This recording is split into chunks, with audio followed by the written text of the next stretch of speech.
കോഴിക്കോട് തീരത്തിന് സമീപം ആഴക്കടലിൽ തീപിടുത്തമുണ്ടായ കപ്പലിലെ തീയണയ്ക്കാൻ ശ്രമം തുടരുന്നു. പൊട്ടിത്തെറിക്ക് പിന്നാലെ തീ ആളിപ്പടർന്നത് രക്ഷാപ്രവർത്തനം ദുഷ്കരമാക്കി. കത്തിയമരുന്ന കപ്പൽ നിയന്ത്രണം വിട്ട് കടലിൽ ഒഴുകി നടക്കുകയാണ്.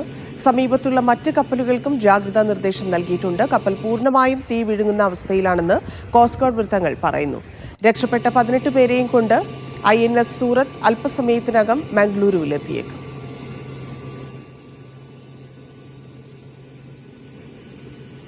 MK ഷുക്കൂർ ചേരുന്നുണ്ട്. ഷുക്കൂർ, ഇപ്പോഴും രക്ഷാപ്രവർത്തനം 4 പേരെ ഇനിയും രക്ഷപ്പെടുത്താനുണ്ട്. 18 പേരുമായി INS തുംബർഗ് മംഗലാപുരത്തേക്ക് എത്തിക്കൊണ്ടിരിക്കുകയാണ്. പക്ഷേ അത് ആശ്വാസകരമാണെങ്കിലും രക്ഷാപ്രവർത്തനം ഒപ്പം തന്നെ ഈ തീ അണയ്ക്കാൻ സാധിച്ചിട്ടില്ല എന്നുള്ളതും കണ്ടെയ്നറുകൾ കടലിൽ വീഴുന്നതുമെല്ലാം വലിയ ആശങ്കയ്ക്കിടയാക്കുന്നുണ്ട്. എന്താണ് കോസ്റ്റ് ഗാർഡിന്റെയും നേവിയുടെയും ഏറ്റവും പുതിയ അറിയിപ്പുകൾ? ധന്യ, കടലിൽ ഇപ്പോൾ ഈ ഭാഗത്ത് ഭീകരമായ ഒരു അവസ്ഥയാണെന്നാണ് കോസ്റ്റ് ഗാർഡ് വൃത്തങ്ങൾ അറിയിക്കുന്നത്. 4 പേർക്ക് വേണ്ടിയുള്ള തെരച്ചിൽ ഇപ്പോഴും തുടരുന്നു. അതേസമയം തന്നെ ഈ കപ്പൽ പൂർണ്ണമായി കത്തി തീ വിഴുങ്ങുകയും ഒപ്പം തന്നെ പ്രദേശമാകെ വലിയൊരു കിലോമീറ്ററുകളോളം ഭാഗം പുകയാൽ നിറഞ്ഞിരിക്കുകയും ചെയ്യുന്നു. എങ്കിൽ പോലും ഈ ഭാഗത്തെ പൂർണ്ണമായി അവഗണിച്ച് കോസ്റ്റ് ഗാർഡിന് പോകാൻ കഴിയില്ല. കാരണം ഈ കത്തിക്കൊണ്ടിരിക്കുന്ന കപ്പൽ ഒരുപക്ഷെ തീരത്തേക്ക് നീങ്ങാനുള്ള സാധ്യതയുണ്ട്. അതുകൊണ്ട് തീരത്തേക്ക് ഈ കപ്പൽ എത്താതിരിക്കാനുള്ള ചില മുൻകരുതലുകളാണ് ടഗ് ഉപയോഗിച്ചെല്ലാം ആ കപ്പൽ തീരത്തേക്ക് വരാതിരിക്കാനുള്ള ഒരു പരിശ്രമമാണ് ഇപ്പോൾ കോസ്റ്റ് ഗാർഡ് നടത്തിക്കൊണ്ടിരിക്കുന്നത്. കോസ്റ്റ് ഗാർഡിന്റെ 2 കപ്പലുകൾ കൂടി ഇപ്പോൾ അവിടേക്ക് പുറപ്പെട്ടിട്ടുണ്ട്. അതും കൂടി ഉപയോഗിച്ച് രക്ഷാപ്രവർത്തനം തുടരും.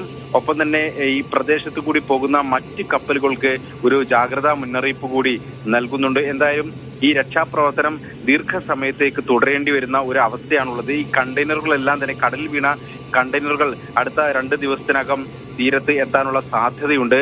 ഒപ്പം തന്നെ ഇത് കേരള തീരത്ത് തന്നെ വരാനുള്ള സാധ്യതയാണ് കോസ്റ്റ് ഗാർഡ് കരുതുന്നത്. എന്തായാലും നിലവിൽ രക്ഷാപ്രവർത്തനം തുടരുന്നു. ഈ കാണാതായ 4 പേർക്ക് കൂടി വേണ്ടിയുള്ള തെരച്ചിൽ തുടരുന്നു. എങ്കിൽ ഈ പ്രദേശത്ത് അപകടകരമായ ഒരു സാഹചര്യം ഇപ്പോഴും നിലനിൽക്കുന്നു. വലിയ പുകയും തീയുമാണ്. എങ്കിൽ പോലും രക്ഷാപ്രവർത്തനം തുടരുകയും കപ്പലിനടുത്തേക്ക് എത്താൻ കഴിയുന്നില്ല. കാരണം കപ്പലും കഴിഞ്ഞ് കണ്ടെയ്നറും കഴിഞ്ഞുള്ള സ്ഥലത്ത് മാത്രമേ ഈ കോസ്റ്റ് ഗാർഡിന്റെ കപ്പലുകൾക്ക് പ്രവേശിക്കാൻ കഴിയുന്നുള്ളൂ. അതുകൊണ്ട് തന്നെ കപ്പലിലേക്ക് വെള്ളം പമ്പ് ചെയ്യാനോ ആ അർത്ഥത്തിൽ ഏതെങ്കിലും തരത്തിലുള്ള രക്ഷാപ്രവർത്തനം നടത്താനോ കഴിയാത്ത ഒരു സാഹചര്യം കൂടി നിലനിൽക്കുന്നു എന്ന് കൂടി മനസ്സിലാക്കണം. ആ അർത്ഥത്തിൽ ഒരു അപകടകരമായ സാഹചര്യത്തെ അല്ലെങ്കിൽ വലിയ വെല്ലുവിളി നിറഞ്ഞ ഒരു സാഹചര്യത്തെയാണ് ഇപ്പോൾ കോസ്റ്റ് ഗാർഡ് കടലിൽ നേരിടുന്നത്. ശരി, ഷുക്കൂർ. കപ്പൽ കത്തിയമരുന്നു എന്നുള്ള വിവരങ്ങളാണ് വന്നുകൊണ്ടിരിക്കുന്നത്. ആ ദൃശ്യങ്ങൾ, രാത്രിയിൽ നിന്നുള്ള ദൃശ്യങ്ങളാണ് വരുന്നത്. രക്ഷാപ്രവർത്തനവും ദുഷ്കരമാണ്. 4 പേരെയാണ് കണ്ടെത്താനുള്ളത്.